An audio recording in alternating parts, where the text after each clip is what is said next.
अच्छा, मुझे लोग कहते हैं कि यार आप मुसलमान हैं। मैं कि बेशक। तो यार मुसलमान होकर आप गाय को माता क्यों कहते हो? मैंने कहा यार प्रश्न तो तूने ठीक किया, लेकिन जवाब भी ठीक ही होगा। जब वो मुझसे पूछा गया कि आप गाय को माता क्यों कहते हो, तो मैंने कहा हम किसान के पुत्र हैं।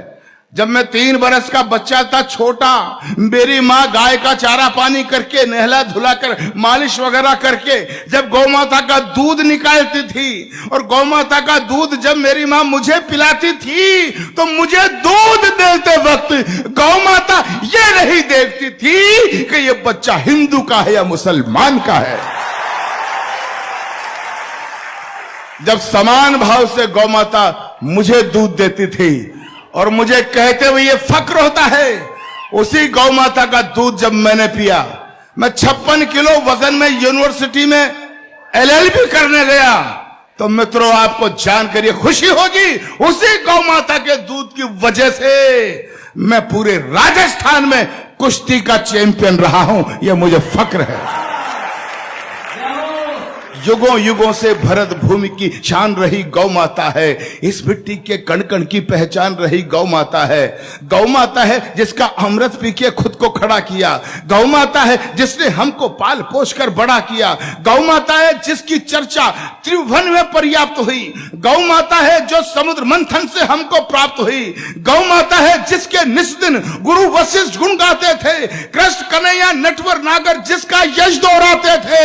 हम ऐसी गौ माता को अब मुझे ताकत देना, मेरे संकल्प को, हम ऐसी गौ माता को अब नहीं भटकने देंगे। और शीश भले कट जाए लेकिन गाय नहीं कटने देंगे। अरे भाई इतना हल्ला, मजा आ गया।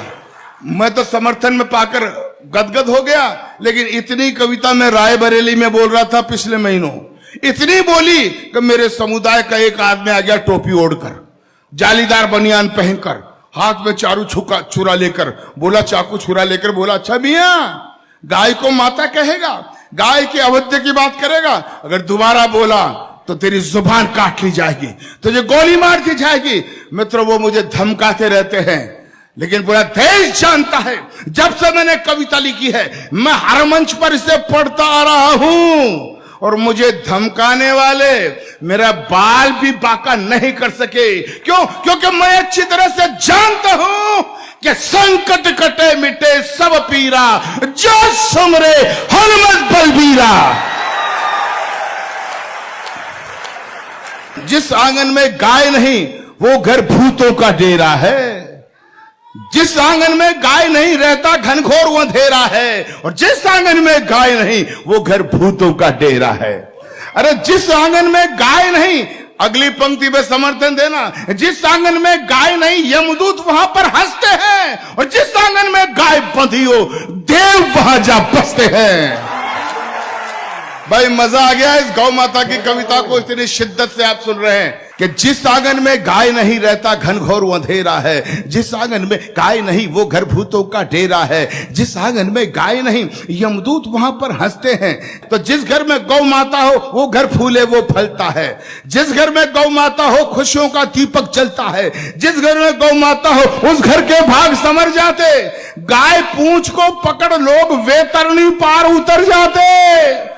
तो गौधन का वध करने वाले, गौधन का वध करने वाले द्रोही कंस कहते हैं, और गौपालक के घर में बंसी नटवर शाम बजाते हैं।